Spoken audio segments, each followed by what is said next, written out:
بسم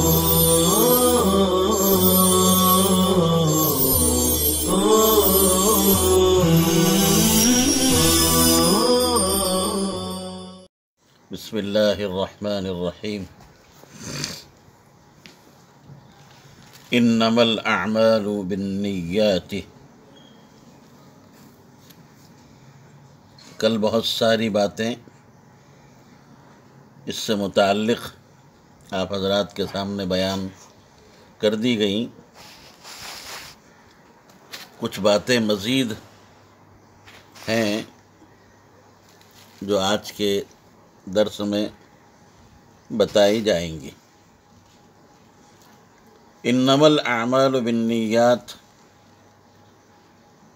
حدیث کا معنی یہ ہوا کہ کوئی عمل نیت کے بغیر وجود میں نہیں آتا۔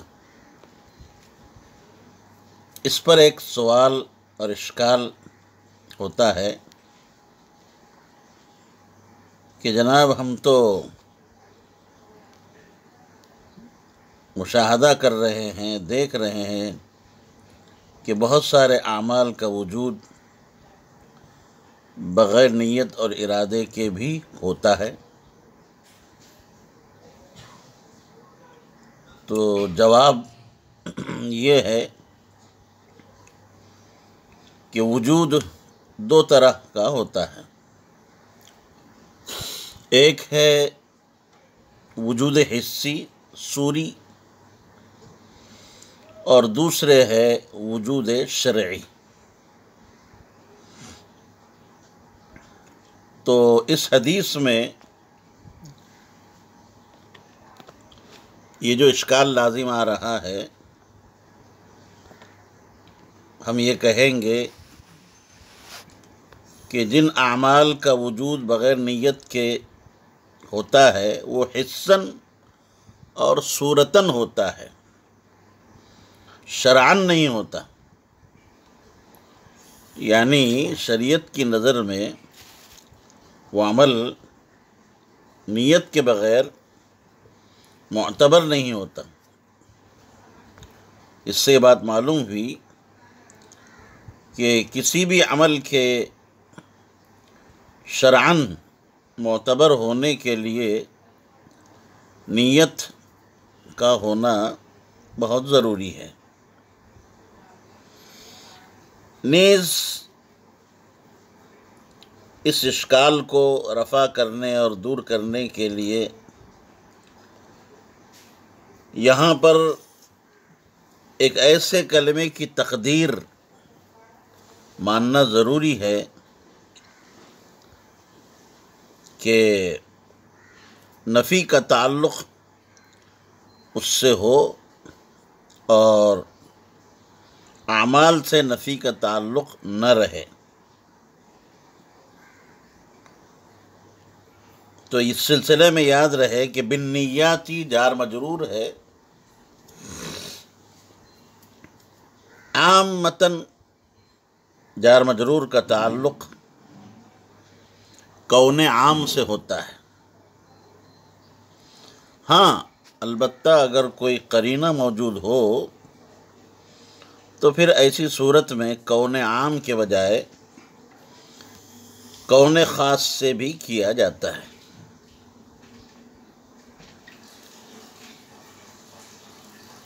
کون عام سے متعلق قرار دینے میں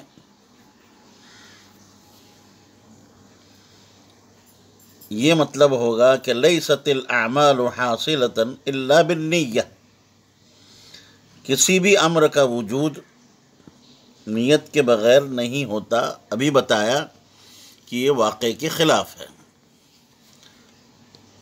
اس قرینے کے بنا پر یہاں پر کون عام کے بجائے اس کا متعلق کون خاص کو قرار دیا جائے گا۔ اب کون خاص کی تعین میں شوافع اور احناف کا اختلاف ہے جو کہ بہت مشہور ہے۔ عبادات آپ جانتے ہیں کہ اس کی دو قسمیں ہیں. ایک ہے عبادات مقصودہ محضہ، اور دوسرے ہے عبادات غیر مقصودہ. عبادات مقصودہ میں محضہ میں سبھی کے یہاں بالاتفاق نیت شرط ہے. نیت کے بغیر اس کا شرعی وجود نہیں ہوتا.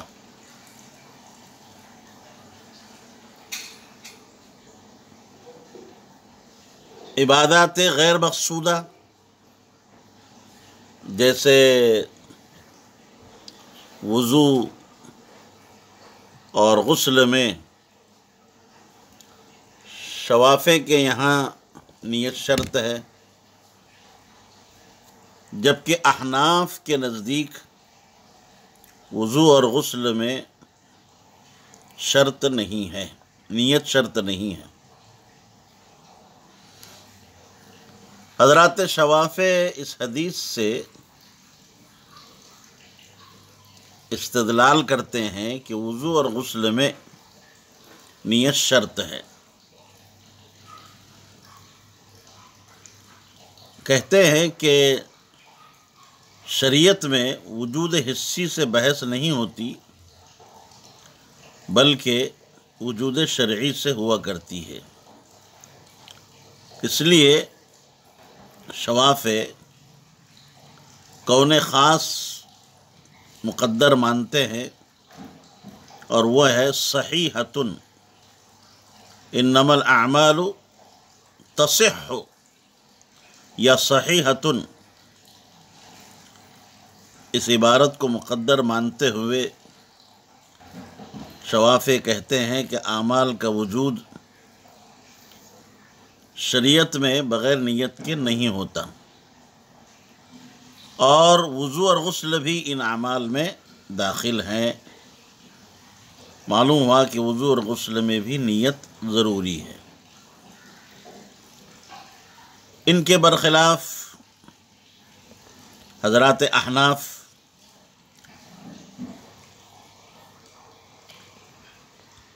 جو تقدیر مانتے ہیں وہ یہ ہے کہ ثواب الاعمال بالنیات یا حکم الاعمال بالنیات یا کاملتاً یا تکمل. دلیل یہ ہے کہ بہت سارے افعال نیت کے بغیر بھی وجود میں آتے ہیں، اور شریعت ان کا اعتبار بھی کرتی ہے، جیسے قتل خطا. اسی طرح مذاق میں طلاق دے دینا. اگر بلا نیت ان کا شرعی وجود نہ ہوتا تو ان احکام کا اجرا کس طرح کیا جا رہا ہے، کیوں جاری کیے جا رہے ہیں؟ اسی طریقے سے اعمال میں ہر طرح کا عمل داخل ہے، جس میں عبادت مقصودہ اور غیر مقصودہ، معاملات اور دیگر اعمال شرعیہ سبھی داخل ہیں. معاملات وغیرہ میں بھی شوافع کے یہاں نیت ضروری نہیں ہے. اسی طرح عبادات غیر مقصودہ جیسے جسم کی پاکی، کپڑے کی طہارت اور جگہ کی پاکی، طہارت بدن، طہارت ثوب، طہارت مکان میں شوافع کے یہاں نیت ضروری نہیں. تو احناف عبادات مقصودہ اور غیر مقصودہ میں فرق کرتے ہوئے نیت کو شرط کہتے ہیں. وجہ کیا ہے؟ وجہ یہ ہے کہ عبادات مقصودہ کی غرض ثواب ہے، اور ثواب بلا نیت حاصل نہیں ہوتا، اور عبادات غیر مقصودہ میں مقصود ثواب کے ساتھ ساتھ دوسری چیز کے لیے ذریعہ اور وسیلہ بنانا یہ بھی مقصود ہوتا ہے، یعنی دونوں چیزیں مقصود ہوتی ہیں، ثواب بھی مقصود ہوتا ہے اور اس چیز کا دوسری عبادت کے لیے وسیلہ اور ذریعہ بنانا بھی مقصود ہوتا ہے۔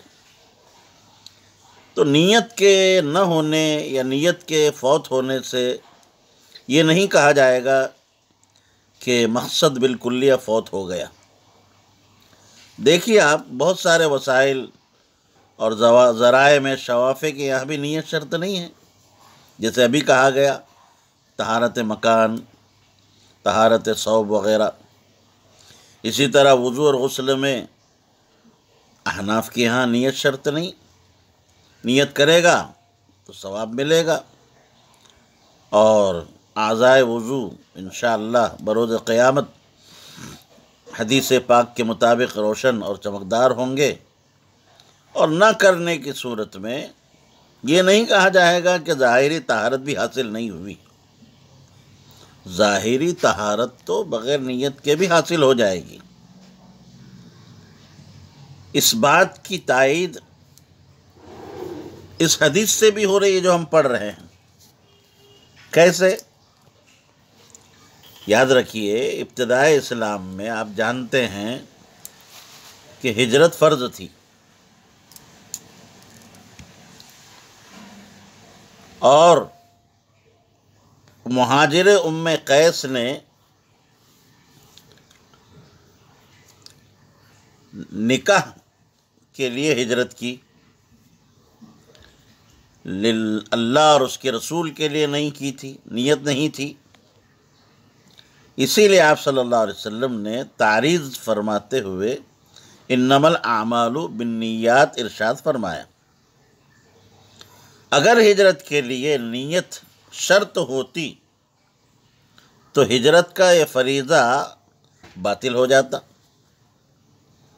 اور اس کی ادائیگی کے لیے آپ علیہ السلام ان صحابی کو دوبارہ مکہ بھیجتے اور ہجرت کا حکم دیتے، اور آپ دیکھ رہے ہیں کہ آپ علیہ السلام نے ان صحابی کو ایسا حکم نہیں دیا، جس سے ہمیں یہ بات معلوم ہوئی کہ ہجرت کا فریضہ ادا ہو گیا۔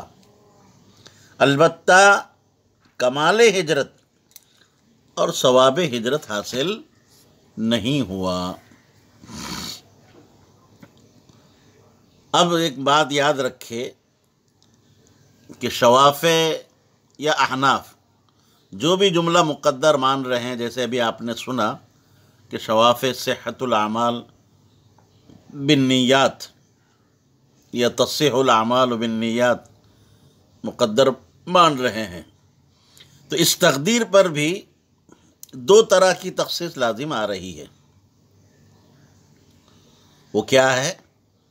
ایک تو یہ ہے کہ اعمال سے دنیاوی اعمال مراد ہوں گے، اس لیے کہ صحت جو کہ نام ہے تمام شرائط اور ارکان کے اس طور پر جمع ہونے کا کہ ذمے سے فرض ساقط ہو جائے، اس کا تعلق احکام دنیا سے ہے۔ لہذا معلوم ہوا کہ حدیث احکام دنیاویہ تک محدود ہو کر رہ جائے گی، حالانکہ حدیث عام ہے۔ دوسری تخصیص یہ لازم آ رہی ہے کہ یہ حدیث ان احکام کے ساتھ خاص ہو جائے گی جن میں صحت و فساد دونوں کا احتمال ہے، کیونکہ صحت کا اطلاق ان احکام پر ہوتا ہے جن میں حلت حرمت دونوں جہتیں موجود ہوں۔ اب وہ احکام جن میں یہ دونوں جہتیں نہیں ہیں، جیسے وہ احکام جو مطلقاً حرام ہیں، جیسے سرقہ ہے، چوری، زنا وغیرہ، یہ مطلقاً حرام ہے۔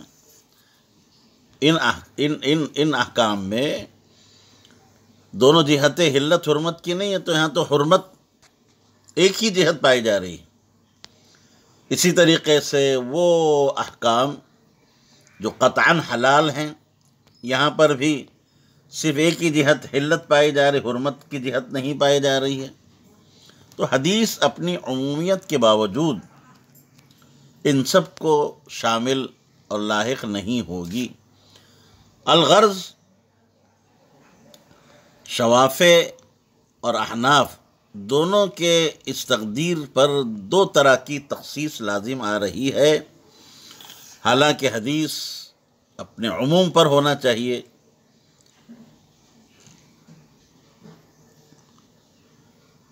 تو احناف کے یہاں بھی تخصیص لازم آ رہی ہے، جیسے میں نے بھی بتایا، وہ یہ ہے کہ ثواب یا عقاب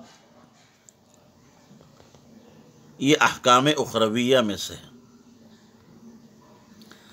اور احکام آخرت کی تخصیص اور طاعات کے ساتھ تخصیص کی بھی ضرورت ہے، اس لیے کہ ثواب صرف طاعات پر ملتا ہے، لہذا دنیاوی احکام اور معاصی کا ذکر حدیث سے خارج ہو جاتا ہے۔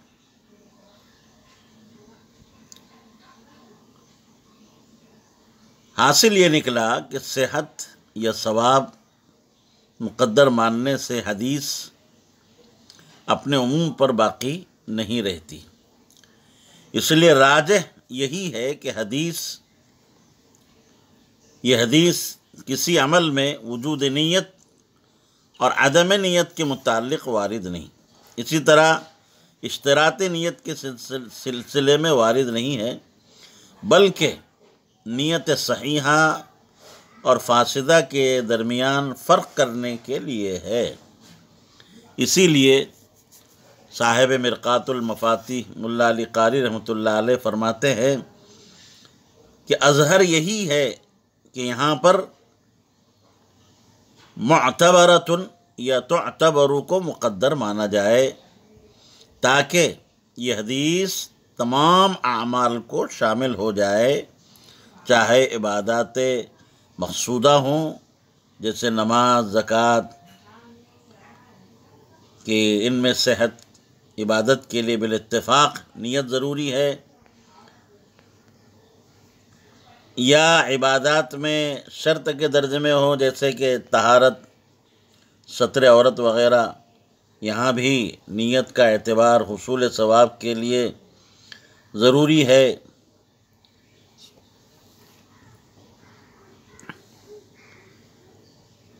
لہذا